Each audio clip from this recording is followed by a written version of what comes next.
Welcome to this week's episode of See You Real Soon!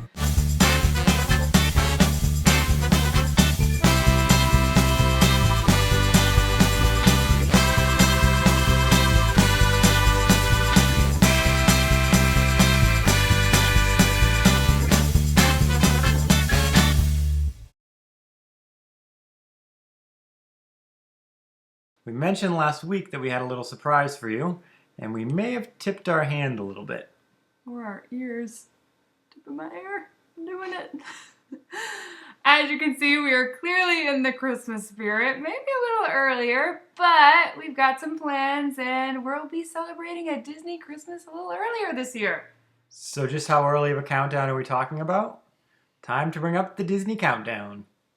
Oh, we can actually find the countdown for Christmas, kind of. Yeah. Or Christmas. Got ruined. All right, so here's the first number to go in. 0. Woohoo!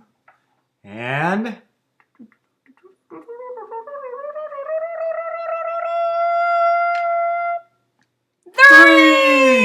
And we're at the Disney park. So let's talk about the details a little bit, right? yes, details. So 3 days, we're going to be on the plane. We fly out Saturday, and we are... Visiting family first, so we're not going to go right to the parks, right? Yep. Visiting family. We're not going to be at the parks till Monday. Monday. Which is the... I don't know. 17th. There we go. Monday the 17th we'll be at the parks. Monday. We'll be walking down Main Street, looking at all the decorations. Looking up at Sleeping Beauty Castle. Sleeping Beauty Castle? Wait a minute. That's not at Disney World, is it? Isn't it Cinderella? Sleeping Beauty Castle. There's Walt in Sleeping Beauty Castle. Are we gonna be where Walt was? We 5 are days? going to Disneyland! Woo! California, here we come as I knock down our tree. We are so excited. I'm sorry, buddy. Yeah, we're super excited. Mm-hmm. We haven't been to Disneyland in a while, and I've only been for one day ever. Yes, it was a whirlwind, and we really only got to hit certain things. There was a lot being refurbished at the time, so now we're going to do it right, and we're going to stay for a few days. Yeah, we're there for 5 days. Yeah. So since we are in the packing spirit, we thought we'd share some tips with you. I know we've kind of gotten a few questions about it. We can't really go through all of it, but we thought we'd give you a few tips here and there, and hopefully it'll help you guys out. In order to not forget some of your essentials, what I like to do is I like to write down everything I use in a day while getting ready in the morning, getting ready for bed, all that stuff. And then when I go to pack, I make sure I have that entire set of stuff ready to go, because that's what I usually use in a typical day. We take pictures of all of our outfits, so we kind of plan them out exactly. What t-shirts match what pants or vice versa, and take pictures of them so we can easily in the morning just take a look at our phone, see what outfits we have, and make a decision. And for the ladies, maybe the men as well, I like to actually take pictures of myself in the outfits, because sometimes in the past I've liked to experiment with outfits I've never worn before, and then I get my photo pass back and I'm like, why did I wear that outfit? I did not look like that on me. So it's nice to see a picture of yourself in it, see what you look like in pictures, and again, have it right on your phone so you can make a choice that morning. I don't do that. No, he doesn't do that. I do. If you're one that likes to spend just as much time in the resort as you do in the parks relaxing, then I suggest bringing some loungewear, just sweatpants or other shorts, something else to change into as you relax by the pool or by the fireplace. I like to make sure to pack at least 1 or 2 extra sets of clothes. You never know if it's going to pour on you one day and you're going to get really wet and you're going to need to go back to the hotel and change. Mm-hmm. And I also like to pack extra layers, especially during the more colder months. It can get really cold in the morning or at night, or even in the summer with all the AC. It's always good to have layers. One thing we do since we bring multiple suitcases is we make sure to separate a little bit of everything in each suitcase. That way if one suitcase gets lost, not everything is lost related to one thing. So, I have a little bit of clothes in each one of our suitcases. Ashley has a little bit of clothes in each one of our suitcases. We have a couple of chargers in each suitcase. That way if one goes away, we aren't ruined. And speaking of chargers, you gotta pack all your electronics, and it's a good idea to organize them as well. So if you have a lot of cords, we always like to use twist ties and put them in bags and make sure you've got enough. Speaking of electronics, if you use an iPad or a cell phone or laptop on the flight, maybe you want to make sure you have any movies, games downloaded so that when you fly, it's all there.